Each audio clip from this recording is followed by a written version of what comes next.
Imagine standing before a vast temple carved directly from a mountain. 4 colossal statues of a pharaoh, each over 60 feet high, stare out across the desert sands for eternity. One is broken, its massive head resting at its feet, a testament to time's relentless power.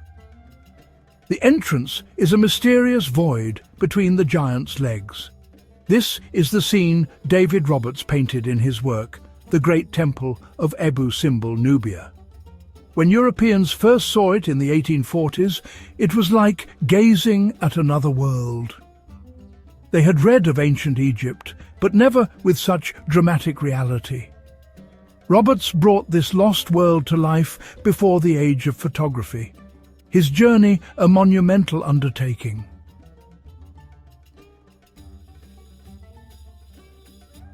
David Roberts was born in Stockbridge, a suburb of Edinburgh, in 1796. His family were of humble means, his father a shoemaker. From a very young age, he sketched on any surface he could find. At 12, he apprenticed to the decorator Gavin Bugo. Imitation stone, wood and marble, unglamorous. Yet it taught texture and illusion. The theatre demanded speed, scale and drama, his priceless second apprenticeship. In London, at Drury Lane, his spectacular backdrops earned renown. Yet he longed for fine art, exhibiting architectural paintings. He joined sketching circles, befriended artists, including J.M.W. Turner, and fused precision with stage-like atmosphere.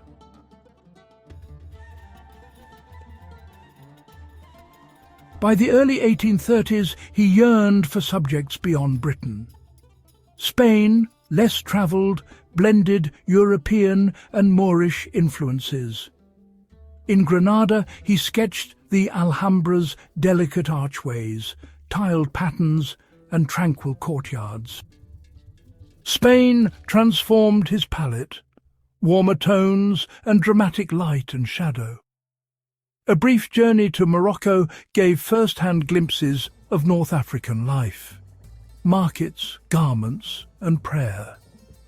He began adding people to place, figures animating architecture. The Spanish works were a sensation, proof there was a market for foreign scenes. These travels were a dress rehearsal, practical training for the far more ambitious journey to Egypt and the Holy Land.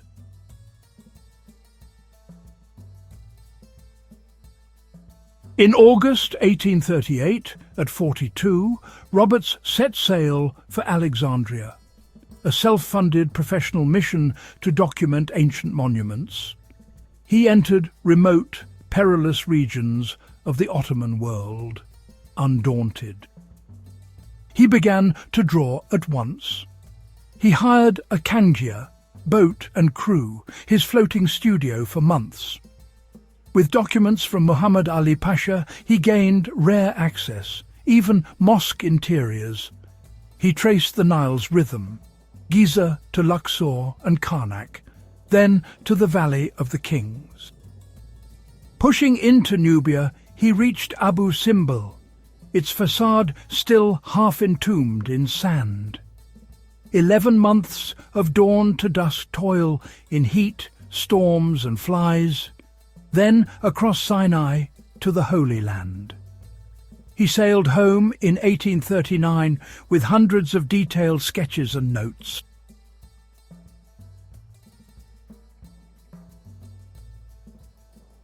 After Egypt, he turned east, 1839, crossing Sinai toward the lands of Edom and Jordan, the pull of antiquity and the rumour of a rose-red city half as old as time. We enter the Siku, narrow, towering walls, rose sandstone veined like wood grain. Light filters down in ribbons, cool shadow, then sudden warmth. Footsteps and soft camel bells, a guide scarf flashes, a waterskin swings. Then, first glimpse, the treasury, Al-Khazneh, igniting at sunrise. Columns blaze, Figures below turn small as seeds, scale made human.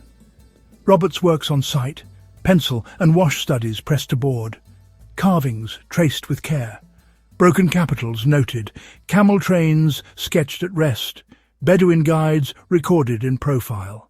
He fixes the moment before the light climbs higher, stone breathing in gold. From these studies come paintings and later lithographs.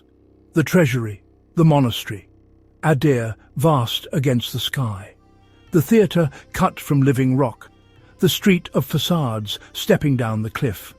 A warm palette, ochres and rose, meets stagecraft, sun and shadow placed like curtains. Elevations ring true, ornament measured, urns, dentils, niches.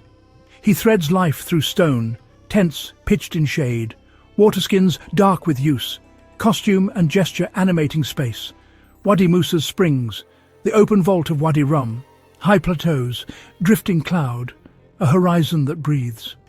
Before photography could travel here, these plates carried Petra outward, across drawing rooms and lecture halls. Romantic spectacle balanced with topography one could trust. Scholars marked details. Travellers dreamed routes. Publishers turned pages that felt like doorways.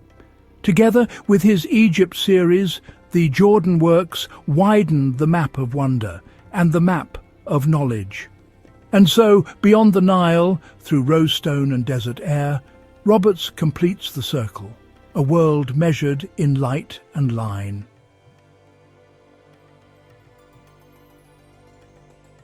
From Petra, he moved west into Ottoman Palestine. Jerusalem at first light, walls resolving from shadow to stone. The dome of the rock takes the sun, metal bright above terraces and courts. In the old city he works as ever, board under arm, pencil and wash ready. Inscriptions, masonry joints, dress and market stalls are noted on the spot. Measured elevations and ornament set down with calm precision. Back in Britain, these views circulate in albums and on parlour tables. Plates of the Holy Land read as trustworthy records before photography is common. Romantic atmosphere held in place by accurate drawing.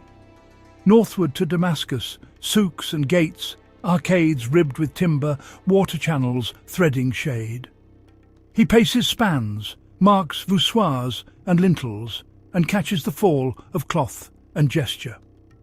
Across Syria, the terrain gathers to a citadel, then opens at Palmyra. Colonnades run in long perspective. The tetrapolon hinges space. The Temple of Bel becomes a theatre of sun and shadow. Tiny figures give scale without spectacle. At Baalbek, late light turns amber on colossal blocks. Corinthian orders rise into quiet. Textures of bridles, baskets and fabric place the present within the antique frame. Lebanon's ridge and coast close the northern arc. These images form an atlas before the lens, clear, measured, humane, shaping a public understanding of the region.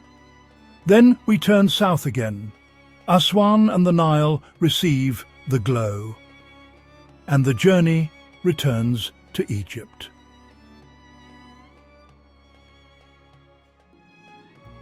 Cairo, the river city, breathes. Feluccas tack beneath a forest of minarets. Lanes thread old Cairo's quarters. Evening haze softens the skyline as the Nile gathers light. We turn toward the Giza Plateau. The pyramids climb from a pale veil of air, plains catching sunlight, shadow measuring their mass with quiet authority. The Sphinx regards the desert with eroded calm. Tiny figures calibrate its scale. Guide, camel driver, a seated sketcher, human presence set against monumentality. Southward to Saqqara and Memphis. At the desert's edge, the step pyramid of Djoser lifts its terraces. Mastabas lie weathered and exact. Roberts notes joints, profiles, measured elevations, then washes them with atmosphere. Memphis survives in scattered stones and colossal fragments, yet on his pages they gain ground, proportion and presence. The Nile opens to Thebes, Luxor and Karnak. Ram-headed sphinxes marshal the approach. Pylons advance like gateways of time. Inside the hypostyle, columns soar, papyrus and palm transmuted to stone, reliefs held by raking light as dusk steadies the rhythm. Across the water, the Theban necropolis gathers under cliffs. Doorways to the valleys of the kings and queens puncture rock. Funerary quiet meets a changing sky. Cloud banks, blown grit and a low sun. Human traces keep the landscape lived. Bearers, guardians, a traveller at rest, gesture and task giving empathy without excess. Upper Egypt's temples unfold. Philae, Edfu, Komombo, Dendera. Islands and riverfronts, intact walls and twin sanctuaries, interiors where ceilings blossom with zodiacal blue. Fidelity where structure demands, softened where air must breathe. Into Nubia, the banks narrow to grandeur. Abu Simbel appears half entombed, sand lapping colossal knees, a fallen head near the threshold, dawn and sunset studied across those faces, moments now altered.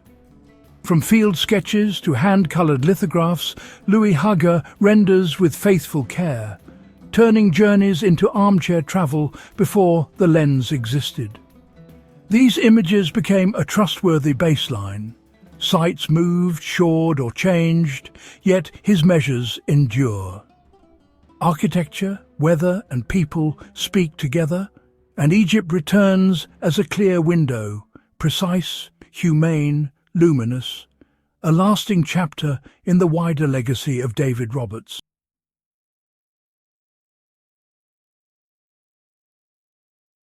In 1840, he returned with an artistic treasure trove. He partnered with F.G. Moon to sell a monumental publication by subscription.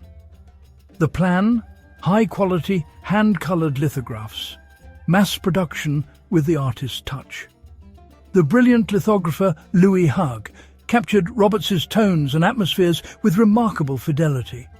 The result? The Holy Land, Syria, Idumea, Arabia, Egypt and Nubia, volumes issued 1842-1849. It was an unprecedented success, subscribed to by Queen Victoria herself. Armchair travel for a new public. Stunning visuals with concise text drawn from his diaries. 247 lithographs, a cultural event that shaped how a generation visualized the landscapes of history and faith.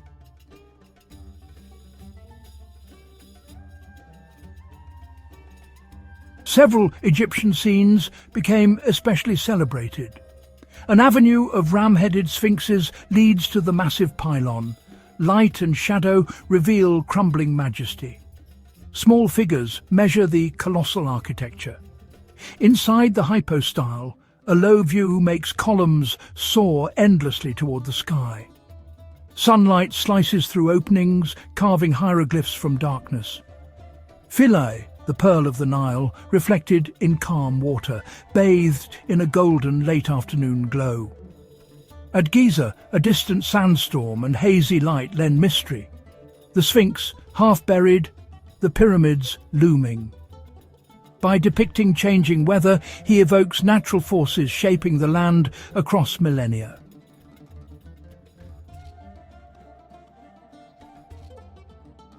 Egyptology was young. Hieroglyphs had only recently been deciphered. Few accurate visuals existed. Roberts's systematic survey changed that. The first coherent pictorial record, meticulous and wide-ranging, made for scholars and the public. His images became reference tools, the next best thing to being there. Topographical accuracy let scholars study plans, conditions and carvings as seen in the 1830s, a vital baseline as many sites have altered since. He recorded living Egypt, clothing, tools, animals within ancient settings. The volumes popularized Egypt's study, inspiring expeditions, museums and university chairs. Not a scholar by trade, he nonetheless helped build the field, a founding figure through art. His prints carried Egypt into parlours and lecture halls.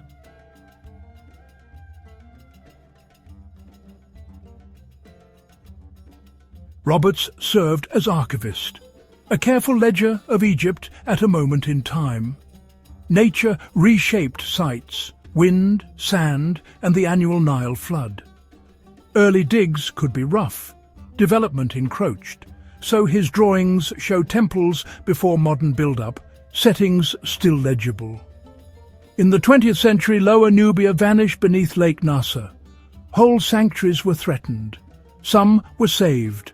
Abu Simbel and Philae lifted stone by stone, feats of engineering that spared their forms, if not their original horizons.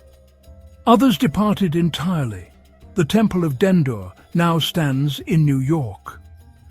Roberts froze a version of Egypt that no longer exists, an irreplaceable record, memory set in light and stone.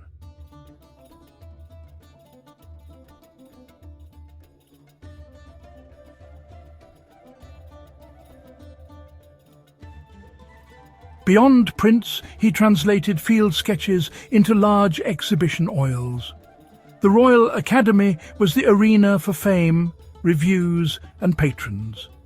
The oils were more theatrical, richer colour, sweeping compositions. He combined sketches and adjusted scenery for impact, hallmarks of Orientalism.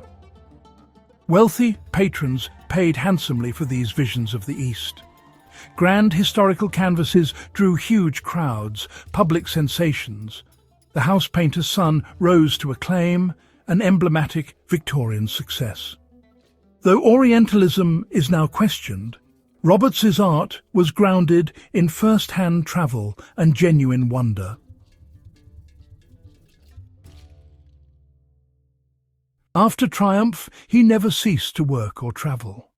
He returned to European architecture, Venice's watery grandeur, London's monumental views, and as a full academician exhibited annually, inspiring a generation. Esteemed publicly as a commissioner of the Great Exhibition, he kept his ambitions alive. He envisioned scenes of life along the Thames, an unfinished final project, still sketching, still observing, still refining. In November 1864, he suffered a stroke and died the same day, aged 68. He was buried at West Norwood, his legacy secure. He left thousands of drawings, watercolours and grand oils, an enduring record of a fading world.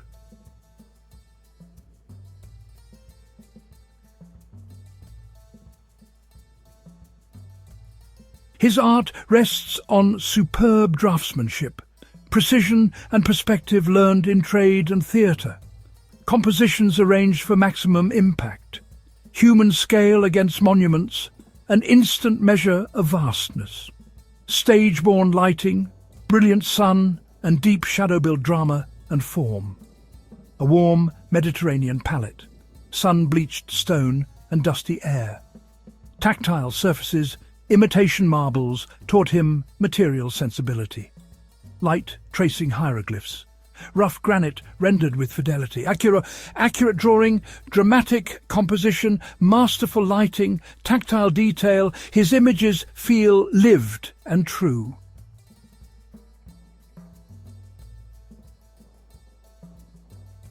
Why does David Roberts still hold us?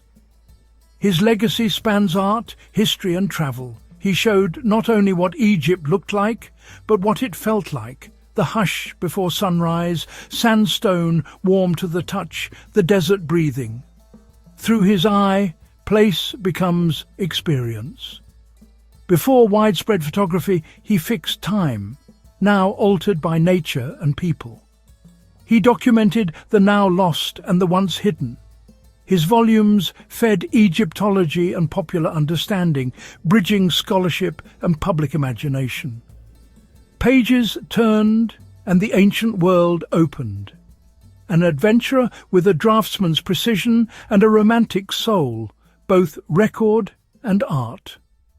Before the click of a camera, it took skill, courage and dedication to show us this ancient world.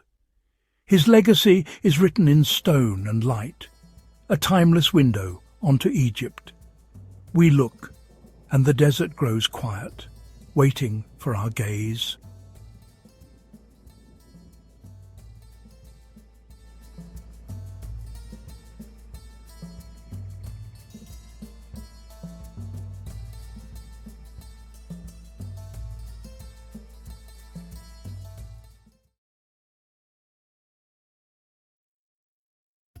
There are certain figures in the history of science whose work provides the very foundation. Carl Richard Lepsius was such a man. Born in the year 1810 and living until 1884. A quiet but formidable pioneer of modern Egyptology. He was not a seeker of treasure, but a collector of a far more valuable commodity, information. Not a single dazzling discovery, but a slow, methodical, monumental effort. To record, to catalogue, and to understand the civilization of the ancient Nile Valley.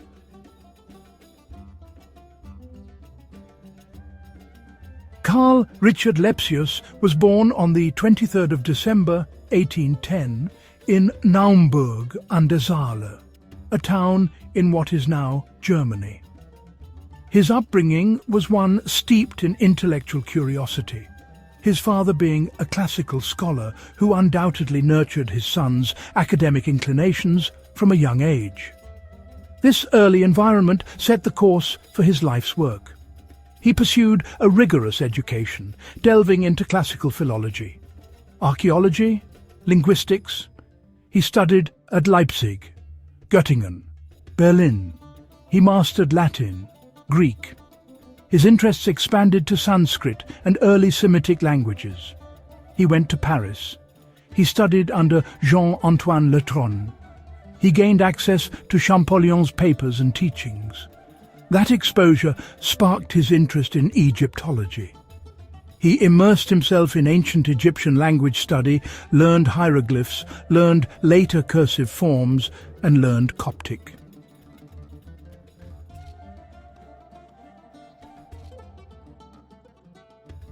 The opportunity for Lepsius to realize his grand ambition came in 1842, on the recommendation of the influential scholar Alexander von Humboldt and Christian Bunsen. King Friedrich Wilhelm IV of Prussia agreed to sponsor a major scientific expedition to Egypt and Nubia. Lepsius, at the age of just 31, was appointed to lead it. This was not a simple tour, but a comprehensive state-funded project with clear scientific objectives. The primary goal was to systematically survey, record, and collect artifacts and information from monuments along the Nile Valley. To effectively create a paper museum of ancient Egypt for scholars across Europe. The team Lepsius assembled showed the breadth of his vision. Scholars, professional artists, draftsmen, architects, and a mould maker. Key members included Ernst Weidenbach and Johann Jakob Frey. They carried the best scientific instruments of the day, surveying tools, cameras, lucida, and vast quantities of paper and ink for making squeezes. Work began in late 1842 and lasted nearly 3 years, until 1845. A slow, methodical progression southwards along the Nile, from the Memphite necropolis through Middle Egypt to the grand temples of Thebes. The team pushed beyond Egypt into Nubia, reaching the Khartoum area and the pyramids and temples of Meroe.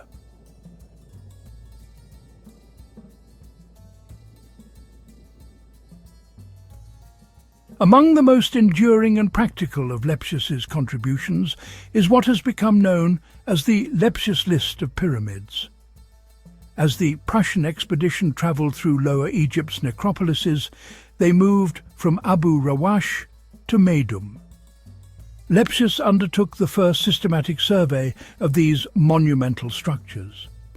He devised a simple yet effective system, assigning Roman numerals to each pyramid. He started with Pyramid 1 at Abu Rawash and then proceeded southward. The numbering brought order to the pyramid fields. It included the famous pyramids of Giza and Dashur and many smaller ruinous structures previously overlooked. His original list catalogued 67 pyramids covering royal burial sites of the Old Kingdom and the Middle Kingdom. Some smaller mud brick pyramids he recorded have deteriorated, been lost, or vanished beneath shifting sands. In some cases, his brief notes and sketches are the only remaining evidence, an irreplaceable snapshot of the 1840s landscape.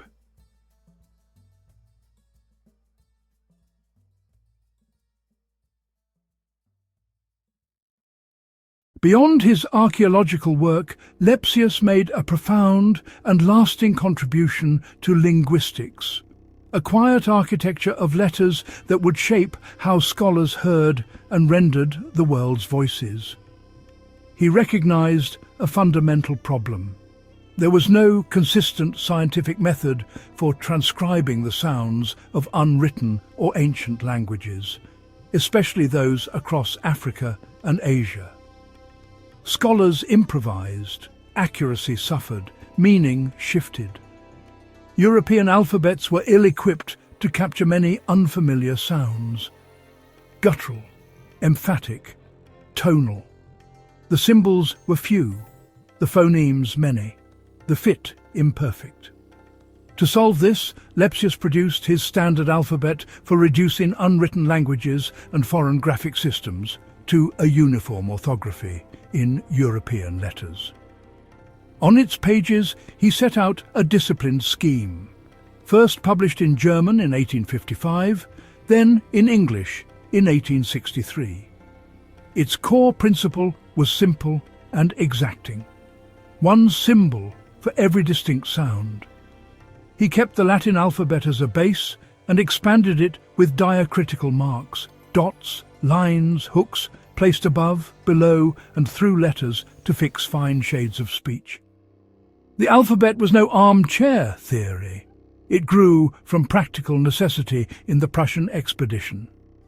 In the field, measuring, mapping, copying inscriptions, making squeezes, reliable notation was as vital as a compass. It was meant to be universal, equally capable of transcribing ancient Egyptian, Coptic, Meroitic, Old Nubian and contemporary African languages, a single orthographic key for many doors. Lepsius consulted missionaries and linguists worldwide to refine the system, aiming for a single, unified tool that served science, education and religious translation with equal fidelity. Precision first, doctrine nowhere. In classrooms, in scripture translations, and in scholarly notes, his alphabet offered clarity where guesswork once stood. It gave voices a stable script and made comparison, teaching, and faithful reading possible across continents. The most tangible and magnificent result of the Prussian expedition was the monumental publication that followed it. Denkmäler aus Ägypten und Äthiopien, Lepsius's magnum opus. Published in 12 immense volumes between 1849 and 1859, it was of unprecedented scale and detail. A work conceived not as a souvenir, but as a scientific edifice. It contained nearly 900 large-format lithographic plates, each a precise window onto Egypt and Nubia. The plates reproduced thousands of drawings, maps and measured plans made by the expedition's artists and architects. Draftsmanship turned into durable record. Grand panoramas, detailed architectural elevations and tomb layouts, and vast corpora of inscriptions were set out with unwavering clarity. Organized geographically, north to south, the Denkmäler follows the Nile's course. Accompanying text volumes add commentary and context. For many remote Nubian sites and lesser visited temples, these were the first accurate, complete recordings, and they remain valuable today. Such fidelity demanded years of careful editing and costly production, massive fold-outs and the latest lithographic techniques to capture every line. The publication cemented Lepsius's reputation and stood as a testament to Prussian scientific achievement, a foundational corpus for the 19th century and beyond.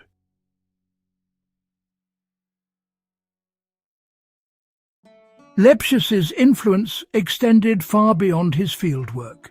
He was a pivotal figure in shaping European museum collections. In 1855, he became co-director of the Egyptian Museum of Berlin. In 1865, he was appointed keeper of the Egyptian collection. He was an active architect of the collection, aiming beyond a cabinet of curiosities to a systematic library of objects. The expedition acquired objects under his oversight: gateways, tomb chapel walls, statues, stelae, papyri, guided by scholarly value. We must view these activities within their 19th century context. Removing artifacts, common then, is now under intense ethical scrutiny and debate. His detailed records often provide the only provenance for removed objects. He advised museums and collectors, encouraging chronological and thematic displays to tell a coherent story of Egypt's past. His influence shaped what was collected and how it was presented and understood by the public for generations. This transformed Berlin into a world-leading centre for Egyptological research, a status it still holds today. At the heart of all of Lepsius's achievements was a philosophy of fieldwork: precision, systematization, comprehensiveness.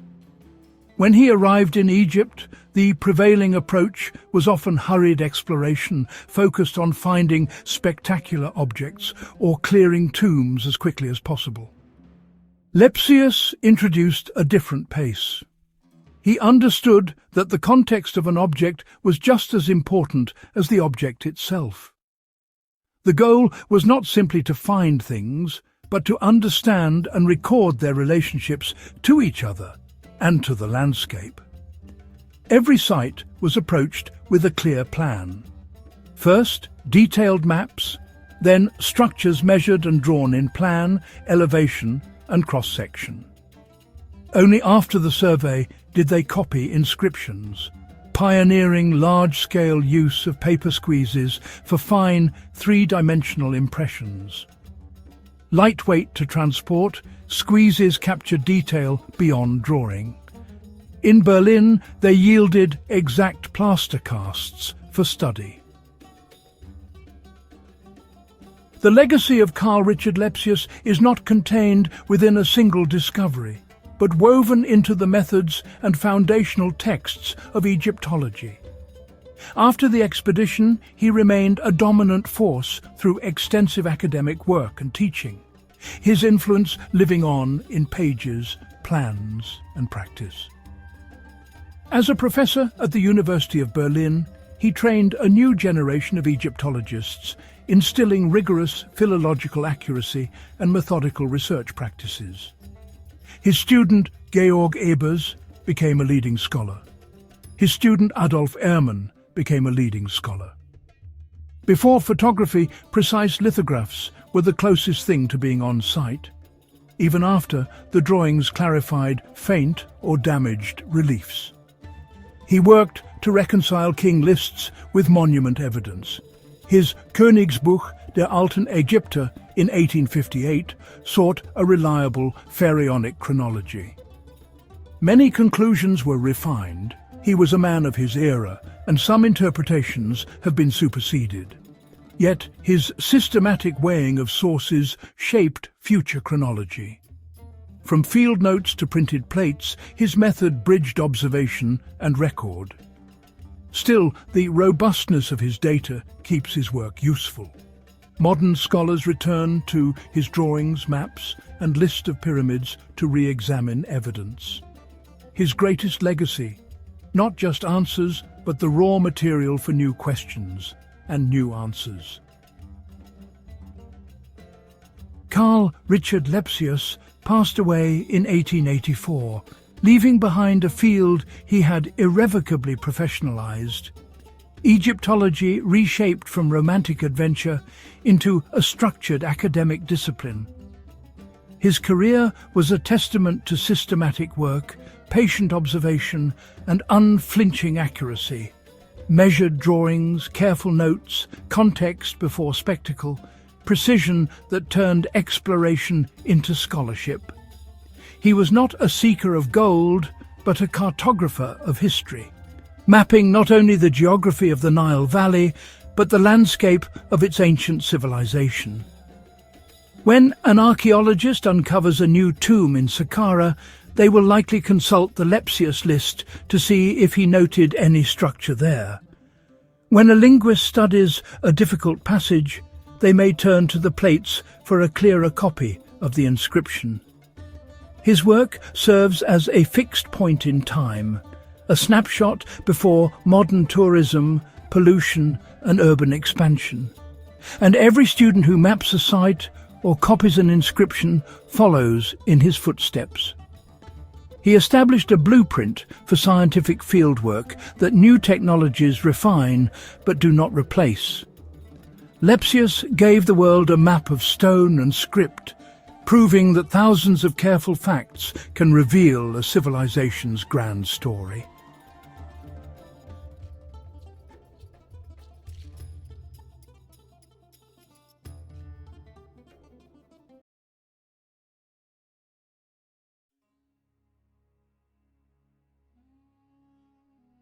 Johann Ludwig Burckhardt, a name synonymous with exploration and discovery, was born in Switzerland in 1784. He grew up in a privileged family, receiving a classical education that ignited a passion for history and languages. Burckhardt's thirst for knowledge extended beyond the confines of Europe. He yearned to explore the distant lands of the Orient, captivated by their ancient civilizations and rich cultures. Little did he know that his name would be etched in history as a pioneer of exploration, forever linked to the rediscovery of some of the world's most awe-inspiring archaeological treasures. Burckhardt's early years were marked by a deep fascination with the world beyond his Swiss homeland. He devoured tales of adventure and exploration, his imagination ignited by the accounts of early travellers. His academic pursuits reflected this thirst for knowledge, excelling in his studies of history, geography, and languages. These disciplines provided him with a strong foundation, equipping him with the tools necessary to navigate the complexities of the Orient. With each passing year, his desire to experience these distant lands firsthand grew stronger, setting the stage for an extraordinary life of exploration and discovery. Burckhardt's family, while supportive of his academic pursuits, held reservations about his ambitions to travel to the east. The region was perceived as dangerous and unpredictable, fraught with risks that worried his loved ones. However, Burckhardt's determination remained unwavering. He understood the challenges that lay ahead but was undeterred. His resolve to explore the Orient, to immerse himself in its cultures and uncover its secrets, fueled his determination to overcome any obstacle in his path. This unwavering spirit would serve him well in the years to come, guiding him through the triumphs and tribulations of his extraordinary journeys. Determined to realize his dreams, Burckhardt embarked on a period of rigorous preparation. He journeyed to London in 1806, immersing himself in the city's intellectual circles. He honed his Arabic language skills at Cambridge, recognizing the importance of mastering local dialects to navigate the complexities of communication in the East. This linguistic dedication was not merely academic, it was a testament to Burckhardt's respect for the cultures he sought to engage with. His studies went beyond language acquisition, encompassing a deep dive into the history, customs and religious practices of the Arab world. He delved into the accounts of previous explorers, scrutinizing their successes and failures, gleaning valuable insights from their experiences. Burckhardt recognized that knowledge, particularly cultural sensitivity, would be his greatest asset in navigating the challenges of the Orient. His preparations were meticulous, reflecting a blend of academic rigor and practical wisdom, shaping him into an explorer uniquely equipped for the journey ahead. In 1809, under the auspices of the African Association, a London-based organization dedicated to exploring the African continent, Burckhardt embarked on his journey to Cairo. This marked the beginning of his transformation from a scholar into an explorer, stepping out of the libraries and lecture halls and into the heart of the unknown. The voyage to Cairo was arduous, fraught with the challenges of sea travel during that era. Yet, Burckhardt faced each obstacle with unwavering determination, his spirit buoyed by the knowledge that he was one step closer to realizing his lifelong dream. His arrival in Cairo marked the beginning of his immersive experience in the Arab world. He dedicated himself to perfecting his Arabic, adopting local customs, and immersing himself in the rhythms of life along the Nile. He understood that to truly connect with the people and places he aimed to explore, he needed to blend in, to shed the persona of a European outsider and embrace the guise of a traveler who respected and appreciated the nuances of their culture. This commitment to cultural immersion would prove invaluable in the years to come, enabling him to gain access to places and people that had remained hidden from the outside world.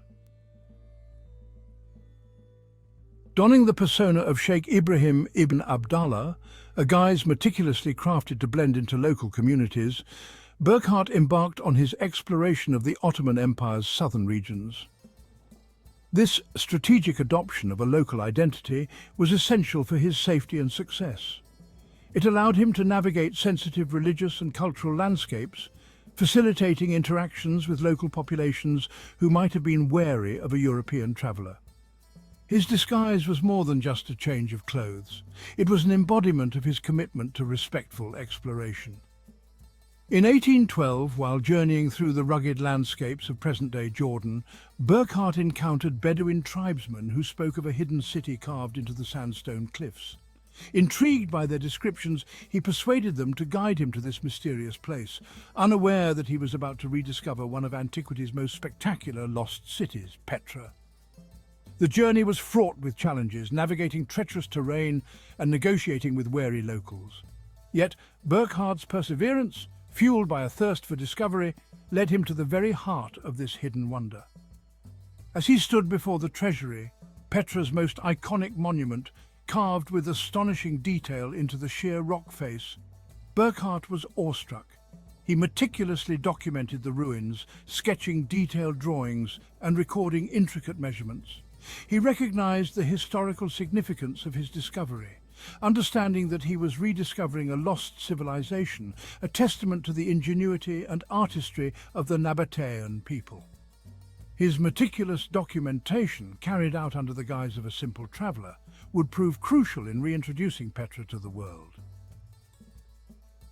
Despite his awe at the grandeur of Petra, Burckhardt remained committed to his assumed identity. He knew that revealing his true purpose could jeopardize his safety and limit his access to other hidden treasures. He feigned disinterest, downplaying the significance of the ruins to avoid arousing suspicion.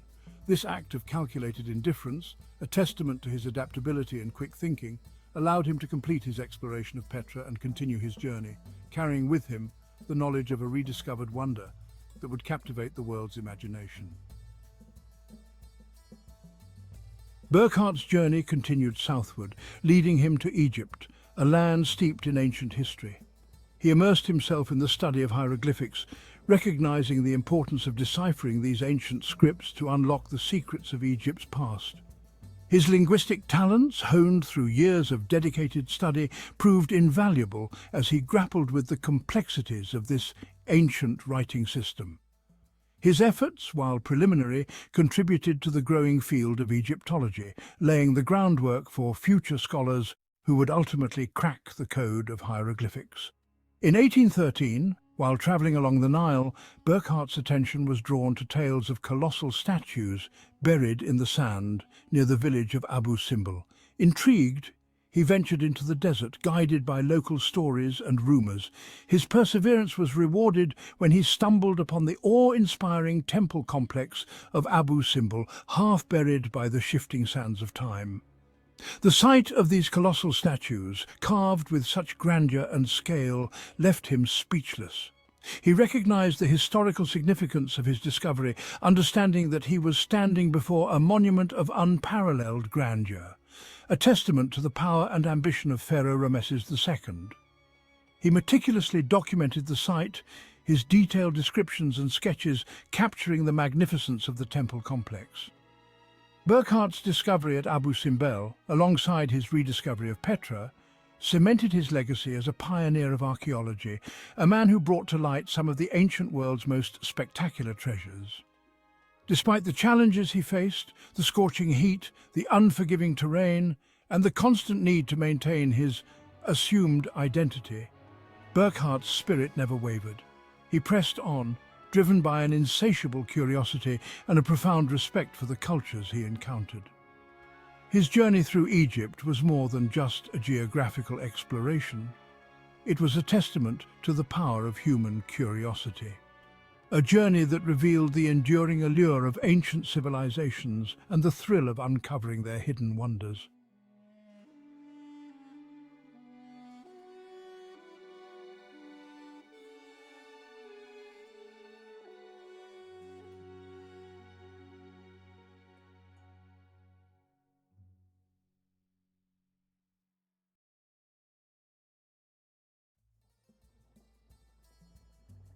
The Nile River, a lifeline for ancient Egypt, flows past countless monuments to a glorious past.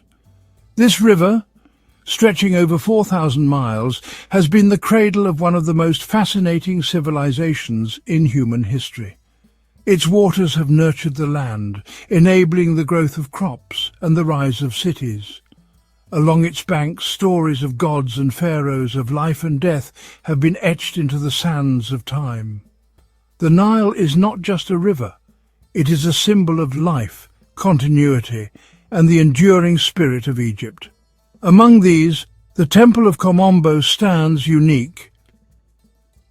It is a testament to the ingenuity and spiritual depth of the ancient Egyptians.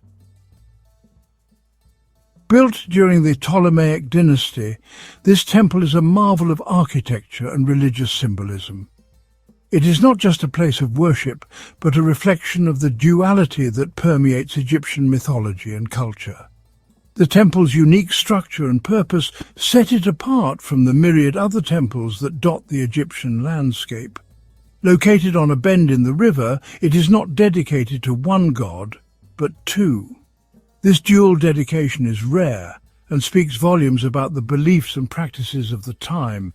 The temple honours both Sobek, the crocodile god associated with fertility and military prowess, and Horus the Elder, the falcon-headed god of the sky and kingship. This duality is not just a quirk of design, but a profound statement about the balance of power and harmony in the universe. This duality is evident in its very design. The temple is perfectly symmetrical, with two identical entrances, two parallel hypostyle halls, and two sanctuaries. Each side is a mirror image of the other, reflecting the dual nature of the gods it honours. This architectural choice is not merely aesthetic, but deeply symbolic, representing the balance and harmony that was central to ancient Egyptian cosmology. The dual corridors and sanctuaries allow for simultaneous worship, a rare feature that underscores the temple's unique purpose. Two entrances, two hypostyle halls, two sanctuaries, all mirrored in perfect symmetry. This meticulous design is a marvel of ancient engineering and artistry. The symmetry extends to the smallest details, from the carvings on the walls to the layout of the columns. Each element is carefully crafted to maintain the balance and harmony that the temple embodies. This attention to detail is a testament to the skill and dedication of the ancient builders and artists, who created this masterpiece. This architectural marvel offers a glimpse into the rich tapestry of ancient Egyptian beliefs. The walls are adorned with intricate carvings and hieroglyphs that tell stories of gods, kings, and everyday life. These inscriptions are not just decorative, but serve as a historical record, providing insights into the religious and social practices of the time. As you walk through the temple, you are transported back in time, experiencing the grandeur and mystery of ancient Egypt. The Temple of Kom Ombo is not just a relic of the past. It is a living testament to the enduring legacy of one of the world's greatest civilizations. Construction of the temple began in the 2nd century BC during the Ptolemaic dynasty. These Greek rulers, descendants of Alexander the Great, embraced Egyptian traditions while leaving their own mark on the land. The Ptolemies were prolific builders, and Kom Ombo stands as a testament to their ambition and their reverence for the ancient Egyptian gods.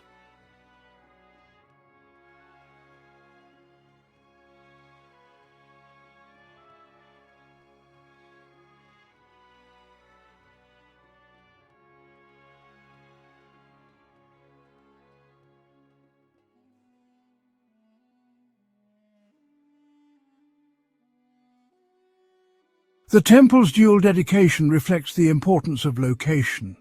Sobek, the crocodile god, represented the fertile Nile and its life-giving waters. Horus the Elder, depicted with a falcon's head, symbolized protection and kingship. Together, these two deities embodied the delicate balance between the power of the Nile and the pharaoh's divine right to rule. The walls of Kom Ombo are a treasure trove of hieroglyphs and reliefs, narrating tales of pharaohs, gods, and daily life in ancient Egypt. These intricate carvings provide invaluable insights into religious practices, astronomical observations, and even medical knowledge. One remarkable relief depicts a collection of surgical instruments, showcasing the advanced medical practices of the time. Sobek, the crocodile god, held a special place in the hearts of the people of Kom Ombo.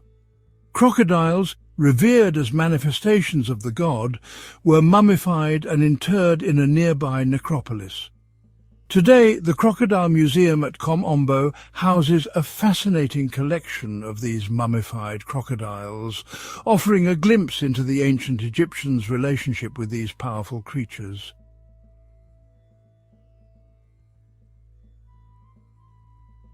Like many ancient monuments, the Temple of Kom Ombo has not escaped the ravages of time. Centuries of exposure to the elements, coupled with earthquakes and human activity, have taken their toll. The once vibrant colours of the reliefs have faded, and some sections of the temple lie in ruins. Yet even in its weathered state, Kom Ombo retains an undeniable aura of grandeur. Efforts are underway to preserve this architectural masterpiece for future generations. Skilled artisans and archaeologists are painstakingly restoring damaged sections, using traditional techniques and modern technology. Their work ensures that the stories etched into the stones of Kom Ombo will continue to captivate visitors for years to come.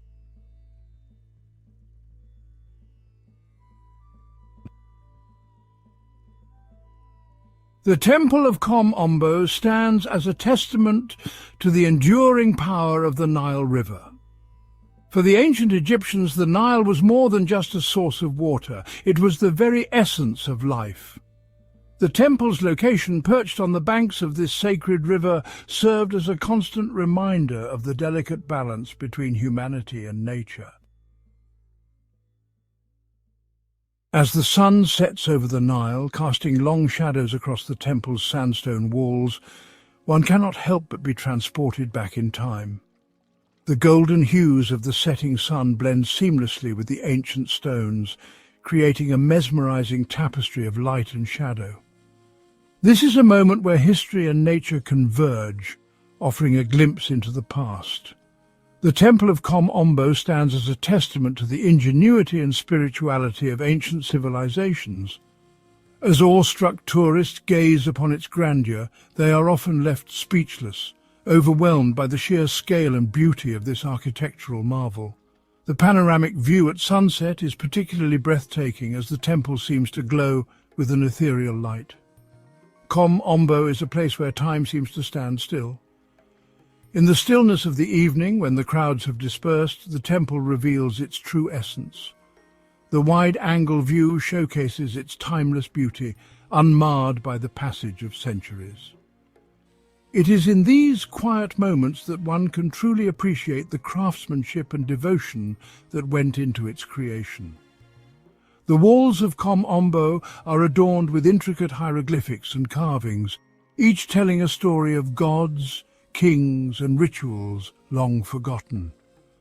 The ambient lighting within the temple adds a mystical quality, casting shadows that dance upon the ancient stones. It is a place where the echoes of ancient rituals and the whispers of forgotten gods linger in the air, creating an atmosphere that is both haunting and enchanting. As you walk through the temple, you are invited to unravel the mysteries of a bygone era. The close-up of the hieroglyphics reveals the meticulous detail and artistry of the ancient craftsman. Kom Ombo is not just a historical site, it is a journey through time, inviting us to connect with the past and marvel at the achievements of those who came before us. The Temple of Kom Ombo is more than just a collection of ancient stones. It stands as a testament to the grandeur and complexity of ancient Egyptian civilization. Nestled on the banks of the Nile, this unique temple is dedicated to two gods, Sobek, the crocodile god, and Horus, the falcon-headed god. This dual dedication is rare and adds a layer of intrigue to the site. The hieroglyphics etched into the walls are not merely decorative, they are a window into the soul of ancient Egypt. These intricate carvings tell stories of gods and pharaohs, of battles and rituals, offering us a glimpse into a world long past. As you walk through the temple, history comes alive. The guide's voice echoes through the ancient halls, recounting tales of the temple's construction and its significance. You can almost hear the whispers of the past, inviting you to delve deeper into the mysteries that lie within these ancient walls. The carvings of gods and goddesses are not just artistic expressions, they are invitations to explore the beliefs, values and aspirations of a civilization that flourished thousands of years ago. Each figure, each symbol holds a story waiting to be uncovered. The panoramic views of the temple complex reveal the grandeur of its architecture. The ancient artifacts within the temple are relics of a bygone era, each one a piece of the puzzle that makes up the rich tapestry of ancient Egyptian history. A visit to Kom Ombo is a journey through time. As the sun rises and sets, casting its golden hues on the temple walls, you are reminded of the passage of time and the enduring legacy of human achievement. The time-lapse of visitors exploring the temple shows the continuous fascination it holds for people from all walks of life. The architectural features of Kom Ombo are a marvel to behold. The duality of the temple's twin deities, Sobek and Horus, is a unique aspect that sets it apart from other temples. This duality symbolizes the balance of power and harmony, a concept that was central to ancient Egyptian belief. As night falls, the temple takes on a different persona. Under a starry sky, illuminated by soft lights, Kom Ombo exudes a mystical aura. It is a reminder of the enduring power of human ingenuity and the timeless allure of ancient mysteries. The temple stands as a beacon of history, inviting us to explore, learn and be inspired by the wonders of the past.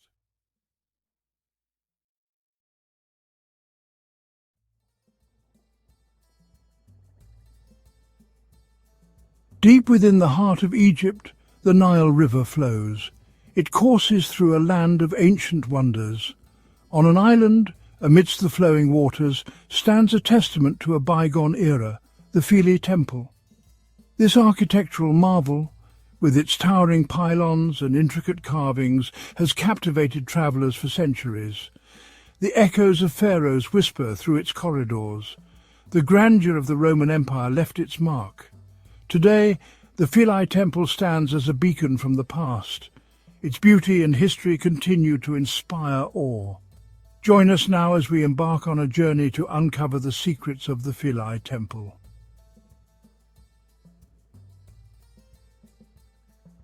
Philae, an island once believed to be the last place on earth to be touched by the rays of the setting sun.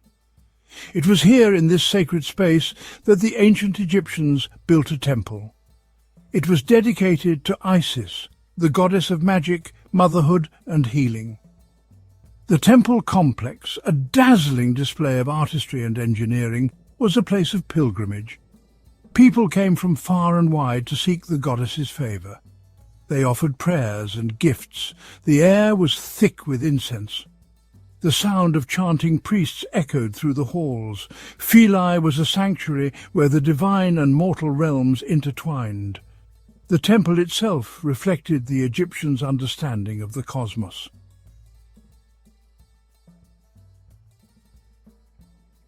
The story of Philae Temple begins not with a single pharaoh, but with many. Over centuries, from the late period to the Ptolemaic kingdom, they added their own mark to the island. Each addition was a testament to their devotion to Isis, a goddess deeply intertwined with the Egyptian belief in life, death and rebirth. The earlier structures were humble compared to the grand edifices of later years, yet they held a powerful significance. These were not merely buildings of stone, they were seen as the dwelling place of the divine. As each pharaoh ascended to power, they sought to honour Isis in grander and more elaborate ways. Massive pylons adorned with carvings depicting the pharaoh's victories and piety rose towards the heavens.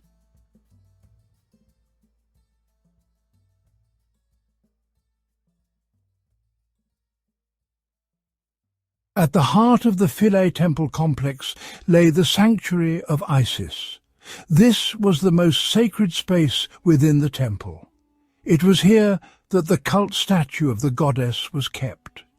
The sanctuary was a place of profound mystery. Only the pharaoh and a select few priests were allowed to enter its hallowed halls. Here, amidst flickering oil lamps and the scent of incense, they performed daily rituals to honour Isis. The walls of the sanctuary were adorned with intricate reliefs. These images told the story of Isis and Osiris, her husband, who had been murdered by their brother Set.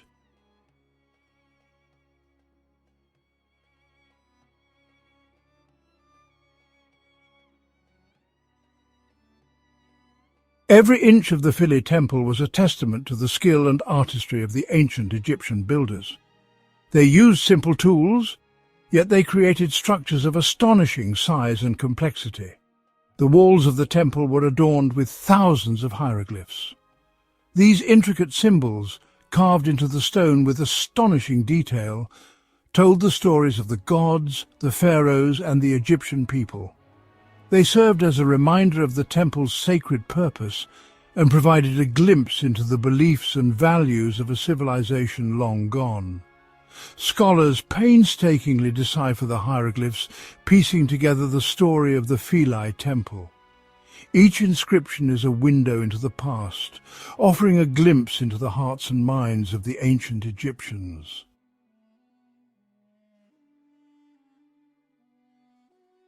The Ptolemaic dynasty, descended from one of Alexander the Great's generals, embraced Egypt as their own. They recognized the power of tradition, the importance of maintaining the old ways to secure their rule. The Philae Temple, already a place of significant religious and cultural importance, became a focal point for their patronage. Under the Ptolemies, The temple complex underwent a period of expansion and embellishment. New structures were added, each grander than the last. The Ptolemies sought to outdo their predecessors, to leave their own indelible mark on this sacred site. The temple became a symbol not just of religious devotion, but of royal power and prestige. The graceful columns and intricate floral motifs hinted at the influence of the Hellenic world, blending seamlessly with the existing Egyptian architecture.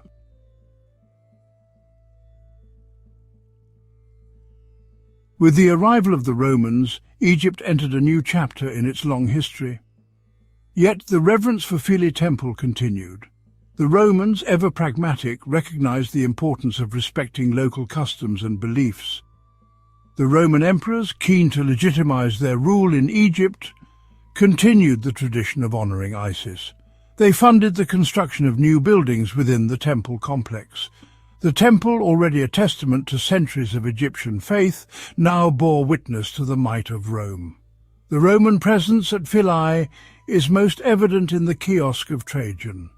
This grand structure, with its massive columns and open design, served as a ceremonial gateway to the temple.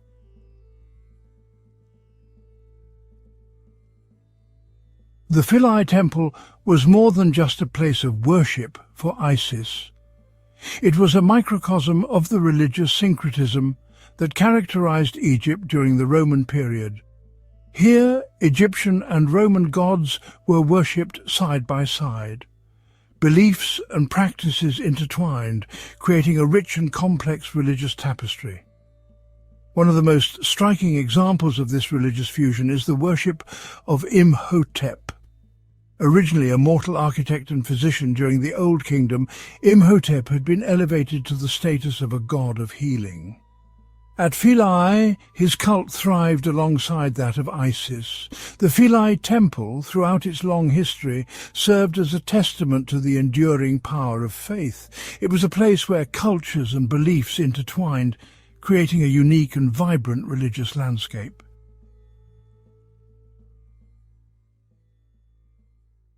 Philae Temple. More than just a collection of stones, it was and remains deeply intertwined with its environment.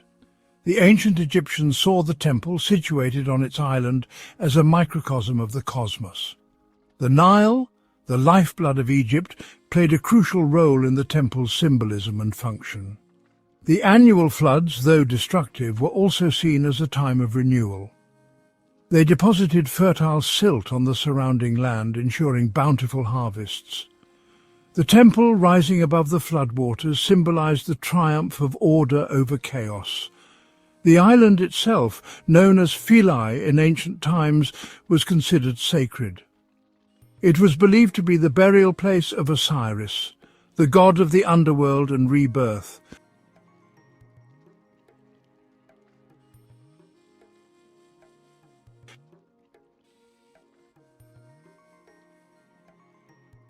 For centuries, the Nile River nourished Philae Temple. Its waters carried stories of countless generations. Pilgrims came, drawn to the temple's beauty and power. The Nile was integral to the temple's rituals. Priests used its water for purification. They navigated its currents in small boats.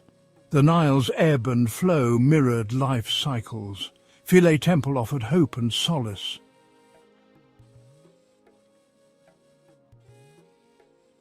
Time, as it often does, brought change to the Nile River and the Philae Temple. The construction of the Aswan Low Dam in the early 20th century altered the river's natural flow. The temple, once accustomed to the annual floods, now found itself partially submerged for much of the year. Recognizing the threat posed by the rising waters, UNESCO stepped in. They recognized the Philae Temple as a World Heritage Site. It was a place of outstanding universal value, a testament to human creativity and ingenuity. A daring and unprecedented rescue plan was devised. The temple would be dismantled block by numbered block and moved to higher ground.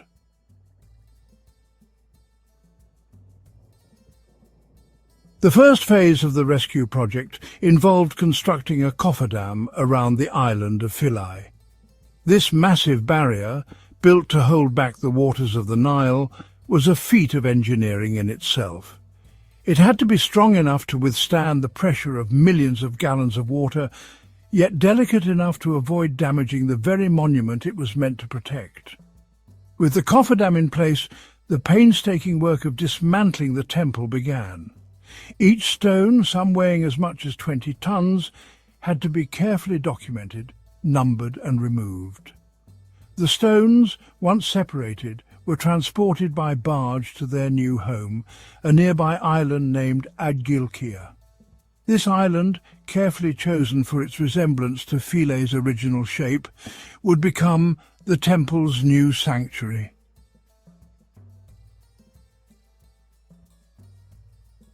Agilkia, once a barren rock, was transformed into a mirror image of Philae. The temple, meticulously reassembled using the original stones, rose again in its full glory. The carvings, the columns, the sanctuaries, all were painstakingly restored, ensuring that the spirit of Philae lived on. The relocation of the Philae temple was not merely a triumph of engineering, it was a testament to the power of international collaboration. Today, the Philae temple stands on Agilkia Island as a beacon of resilience. The waters of the Nile, once threatening to consume it, now lap gently at its base, a constant reminder of the enduring power of human ingenuity.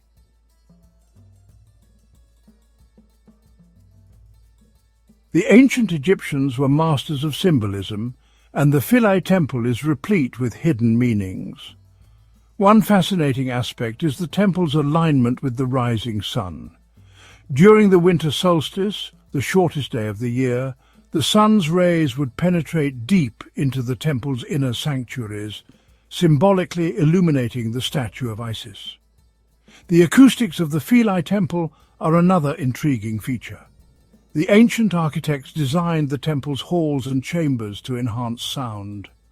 The chanting of priests, the music of sistrums and drums would have reverberated within these spaces, creating an immersive and ethereal soundscape. Even today, visitors to the Philae temple can experience echoes of this sonic past.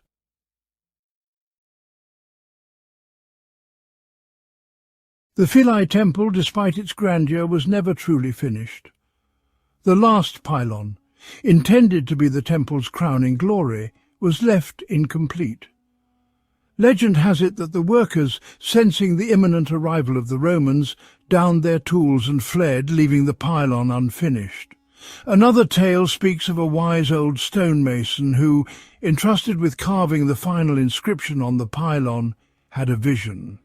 Knowing that his work would one day be submerged beneath the Nile, he chose to leave the pylon unfinished, a symbolic act of acceptance of the cyclical nature of time and fate.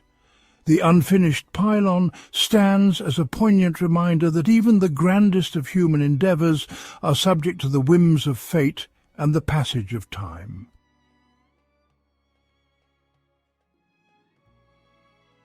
The Philae temple, standing on its new island home, is a testament to the enduring power of the human spirit. It symbolises resilience, a monument to our need to create, believe and connect with something greater. For centuries, this sacred site witnessed the ebb and flow of civilizations. Pharaohs, Ptolemies, Romans each left their mark, adding to its storied history. Once threatened by the Nile, it now stands as a beacon of hope, preserving our cultural heritage. Philae's stories about the people who built, worshipped and found meaning within its walls. It's a tale of belief, time's cycle and the human spirit overcoming adversity.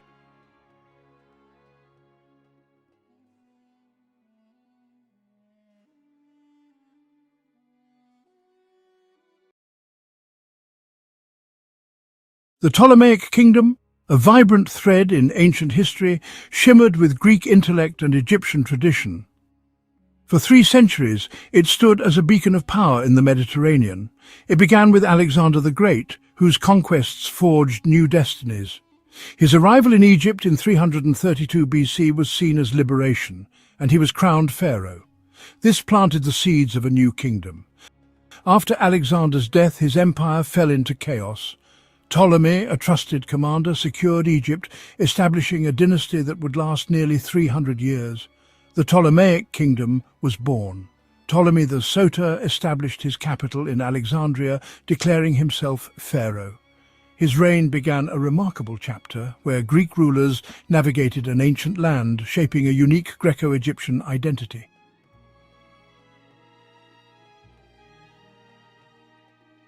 The Ptolemaic dynasty represented a fascinating and unprecedented cultural experiment. Here, two powerful civilizations, those of Greece and Egypt, were brought into direct and continuous contact. The new Greek rulers did not simply impose their own ways upon the land they now controlled. Instead, they engaged in a careful and strategic process of adaptation and synthesis. They understood that to rule Egypt effectively, they needed the support of its people and its powerful priesthood. This led to a remarkable blending of traditions, creating a society that was Hellenistic in its administration and intellectual pursuits, yet profoundly Egyptian in its spiritual and ceremonial life. This fusion was visible everywhere, from the royal court to the smallest farming village. The Ptolemaic pharaohs, including the famous Cleopatra VII, presented themselves in a dual manner. To their Greek-speaking administrators and soldiers, they were Hellenistic monarchs, patrons of art and science. Yet on the walls of the grand temples they constructed, they were depicted in the traditional style of the pharaohs, making offerings to ancient Egyptian gods like Horus, Isis, and Osiris. This duality was the cornerstone of their political strategy, allowing them to maintain authority over a diverse population and project an image of continuity with Egypt's glorious past. Alexandria, the kingdom's magnificent capital, became the ultimate symbol of this new world. It was a cosmopolitan metropolis, home to Greeks, Egyptians, Jews, and people from across the Mediterranean. Its legendary Great Library and Museum turned the city into the intellectual epicenter of the ancient world. Scholars, scientists, philosophers, and poets flocked to its institutions, making groundbreaking discoveries in mathematics, astronomy, and medicine. The city itself was a masterpiece of Greek urban planning, with wide streets and grand public buildings, yet its heart beat to the rhythm of the Nile, its wealth drawn from the ancient agricultural bounty of the Egyptian countryside. The story of the Ptolemaic kingdom is therefore not just a tale of kings and conquests, but a deeper exploration of cultural interaction. It is the story of how a foreign dynasty successfully integrated into one of the world's oldest civilizations, creating something entirely new in the process. We will journey through its rise to immense power, witness the flourishing of its unique culture, and explore the internal conflicts and external pressures that ultimately led to its dramatic downfall. This is the chronicle of the last pharaohs of Egypt, a dynasty of Greek origin that wrote the final, brilliant chapter of a 3,000-year-old saga before yielding to the rising power of Rome.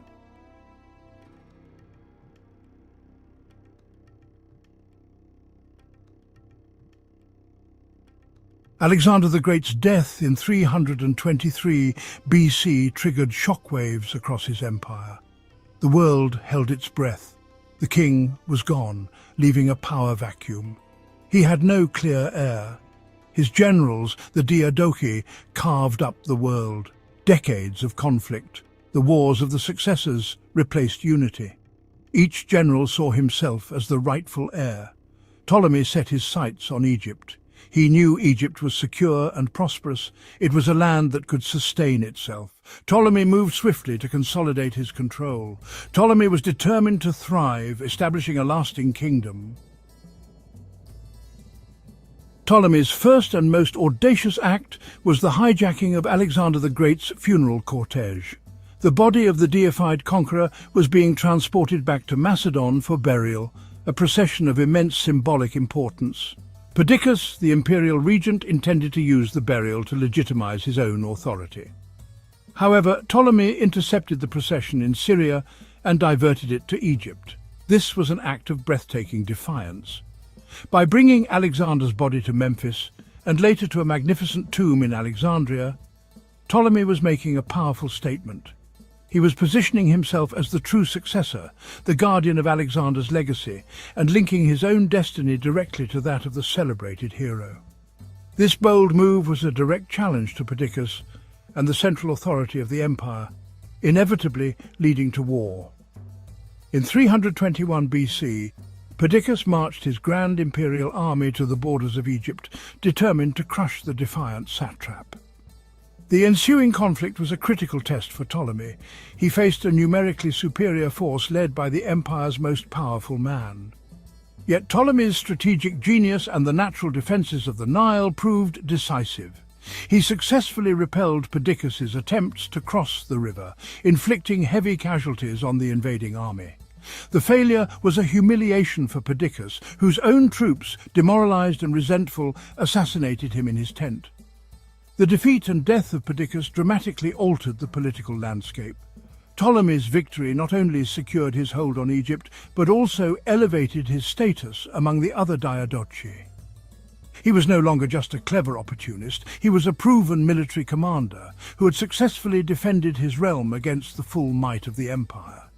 He prudently declined the offer to become the new regent, preferring to consolidate his power base in Egypt rather than get entangled in the chaotic politics of the wider empire. This decision showcased his remarkable foresight, a quality that would serve him well in the turbulent decades that followed. Over the next 20 years, Ptolemy continued to navigate the treacherous waters of the successor wars. He engaged in conflicts across the eastern Mediterranean, fighting to secure buffer zones for Egypt in Cyrene, Cyprus, and the Levant. He fought against the formidable Antigonus the One-Eyed, who sought to reunite Alexander's empire under his own rule. Though he suffered occasional setbacks, Ptolemy's primary focus never wavered from his Egyptian stronghold. Each campaign was carefully calculated to protect his core territory and enhance its wealth and security. He was patiently laying the groundwork for a kingdom that would endure for generations to come. By 305 BC, Alexander's unified empire was dead. The most powerful Diadochi, including Ptolemy, declared themselves kings. Ptolemy I became king of Egypt, adopting the title Basileus and the traditional title of pharaoh. His reign marked the beginning of the Ptolemaic dynasty. Ptolemy defended Rhodes against Demetrius, earning the title Soter, meaning saviour. Ptolemy's rule was characterized by effective administration and a highly centralized bureaucracy. In 285 BC, Ptolemy abdicated, making his son co-regent. He left behind a stable and powerful kingdom. Ptolemy I transformed Alexandria into the glittering capital of his kingdom. He founded the Great Library and the Museum, intellectual hubs of the Mediterranean world. The library aimed to collect all the world's knowledge, attracting scholars, scientists, and philosophers.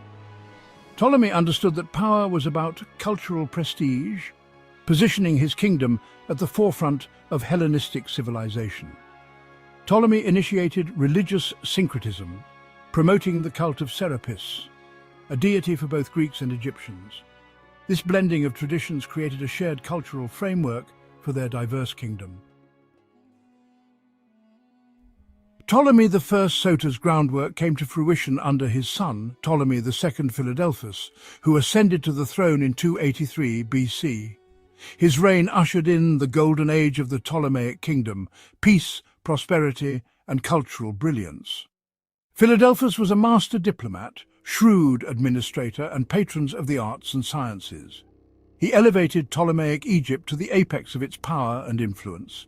He married his sister, Arsinoe II, a practice imitating ancient Egyptian tradition to concentrate power within the royal family.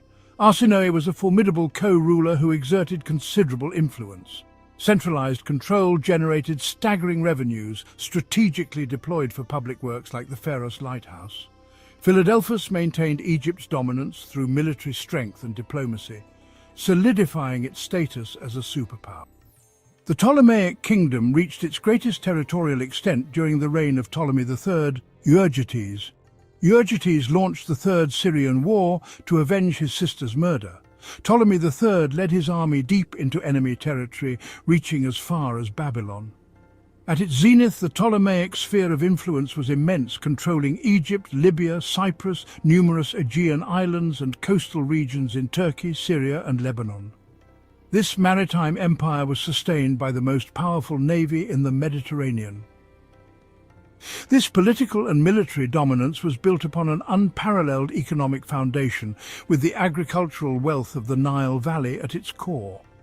The Ptolemies managed grain production on an industrial scale. Egypt was the breadbasket of the Mediterranean during this golden age. Beyond agriculture, the Ptolemies fostered a vibrant and diverse economy, controlling trade routes for African elephants and luxury goods. Royal monopolies were established over key industries, ensuring that economic activity flowed into the state's coffers. This combination created a level of wealth that was the envy of the ancient world. The Ptolemaic rulers, particularly Philadelphus and Euergetes, were patrons of knowledge, earning them the title of scholar kings. Their most brilliant achievement was the continued expansion of the Great Library and Museum of Alexandria. These institutions were the heart of the Hellenistic intellectual world. The Ptolemies invested vast sums, viewing cultural supremacy as important as military might. They recruited brilliant minds, offering stipends and an environment for research. The library's collection grew to an astonishing size, with the mission to acquire a copy of every significant book ever written. Discoveries from the museum laid foundations for modern science. This flourishing was a direct consequence of the Ptolemies' vision. The Ptolemaic kings understood that by controlling knowledge they enhanced their power. Alexandria was the intellectual capital of the world. During its ascendant period, Alexandria became the quintessential Hellenistic city, a vibrant and cosmopolitan metropolis that was, quite frankly, a world unto itself. Its population swelled with people from every corner of the known world: Greeks who came as soldiers and administrators, Egyptians who flocked to the city for work, a large and influential Jewish community, and traders from Phoenicia, Syria, and beyond. This cultural melting pot created a dynamic and innovative urban environment. Greek was the language of government and high culture, but walking through the city's markets and alleyways, one would have heard a dozen different languages spoken. This diversity fueled an explosion of creativity in art, literature, and philosophy. The city's physical appearance was breathtaking, a testament to the wealth and ambition of its rulers. The Grand Canopic Way, the city's main thoroughfare, was lined with magnificent colonnades, temples, and gymnasia. At one end of the harbour stood the colossal Pharos lighthouse, its beacon visible for miles out at sea, a symbol of the city's welcome to the world. At the other end was the Royal Quarter, a vast complex of palaces, gardens and administrative buildings overlooking the water. The city was a masterpiece of urban design, a planned city built to inspire awe and project an image of absolute power and limitless prosperity, the jewel in the Ptolemaic crown. Art and literature flourished in this stimulating environment. Alexandrian poetry, exemplified by figures like Callimachus and Theocritus, developed a new style. It was often learned, witty, and focused on individual emotion and everyday life, a departure from the grand epic traditions of classical Greece. Sculpture and other visual arts also developed a distinct style, blending the idealism of Greek art with a greater degree of realism and, in some cases, incorporating Egyptian motifs. This artistic output was not just for the elite. The city was filled with public art and entertainment, from theatrical performances to religious festivals, creating a rich cultural tapestry for all its inhabitants. This was the Ptolemaic kingdom at its peak, powerful, wealthy, and intellectually supreme. From the military victories of Ptolemy III to the scholarly pursuits in the Great Library, the kingdom projected an aura of confidence and success. Alexandria stood as the ultimate symbol of this achievement, a city that was both the administrative centre of a mighty empire and the cultural capital of the Hellenistic age. It was truly a golden era where the fusion of Greek ingenuity and Egyptian resources created one of the most brilliant civilizations of antiquity. Ptolemaic Egypt had a complex social structure defined by ethnicity and language. The king and Greek nobles were at the top, followed by officials and landowners. Below them were Greek settlers, soldiers, merchants and scholars. The majority were native Egyptians, farmers, labourers and artisans at the bottom. A divided legal system favoured Greeks, causing tension and revolts. Over time, a mixed population emerged through intermarriage and cultural exchange, blurring social lines. Identities transformed in Ptolemaic Egypt's unique cultural environment. Religion in Ptolemaic Egypt saw the fusion of the ancient Egyptian pantheon with Greek deities. The Ptolemaic rulers embraced Egyptian religion, supporting temples and presenting themselves as pharaohs. The god Serapis, combining Osiris, Apis, Bull, Zeus, Hades and Asclepius, was created to appeal to both Greeks and Egyptians. His main cult centre was the Serapeum in Alexandria. Traditional Egyptian gods like Isis flourished, her worship spreading far beyond Egypt. The Ptolemies restored and expanded temples. Egyptians identified their gods with Greek counterparts, creating a shared religious vocabulary. This religious pluralism defined the era, creating a uniquely Greco-Egyptian spiritual world.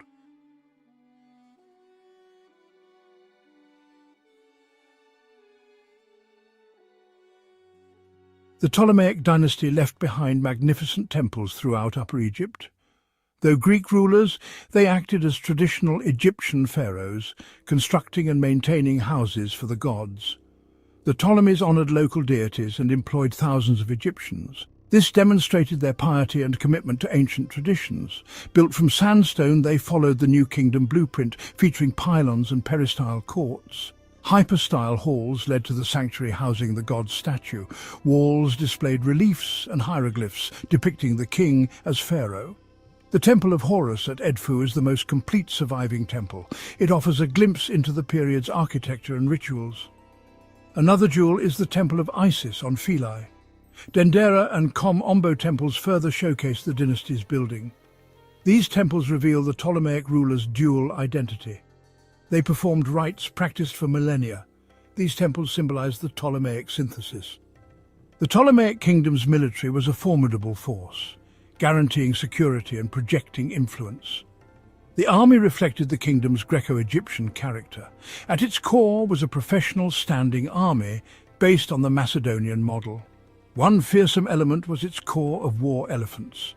Expeditions captured and trained these beasts, used to break enemy formations.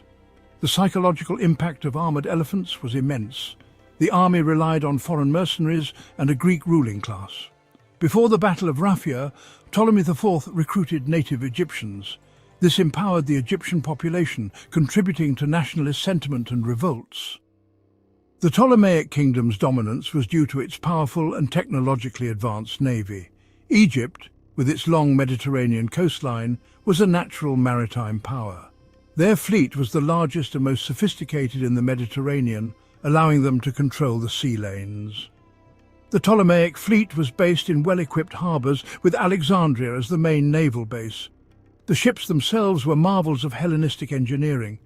These were fast, manoeuvrable warships designed for ramming. The Ptolemies were also famous for constructing gigantic polyremes, colossal warships. These behemoths were powerful tools of propaganda. It protected the vital shipping routes that brought immense wealth into the kingdom. It allowed the Ptolemies to maintain control over their overseas territories. In times of war, the fleet could transport troops and blockade enemy ports. The control of Cyprus in particular was crucial. This naval dominance was a key factor in the Syrian wars against the Seleucid Empire. The Ptolemaic navy allowed Egypt to support its allies and raid enemy coastlines. The Ptolemaic fleet was a clear signal of the kingdom's power. The Ptolemaic kingdom's power was built on the Nile's fertile land and a tightly controlled economy. The Ptolemies boosted agriculture with new crops and irrigation, making Egypt the breadbasket of the Mediterranean. Alexandria and Red Sea ports turned Egypt into a global trade hub, taxing exotic imports and exporting grain.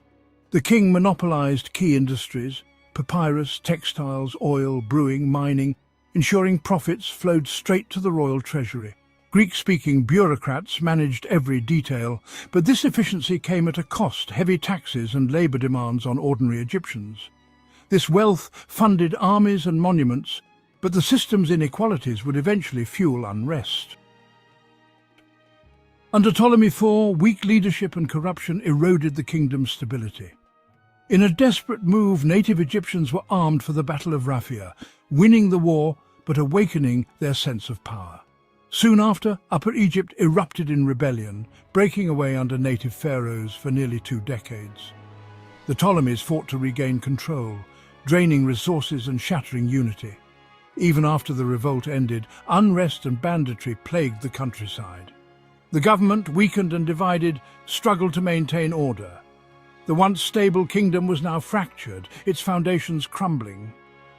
As Egypt faltered, Rome's power surged across the Mediterranean. Seeking protection, Ptolemy V made Egypt a Roman client state, its independence now a mere illusion. Roman intervention repeatedly saved the dynasty, but at the cost of sovereignty. The infamous Day of Eleusis showed Rome's dominance. A Roman envoy forced a Seleucid king to withdraw from Egypt with a simple ultimatum.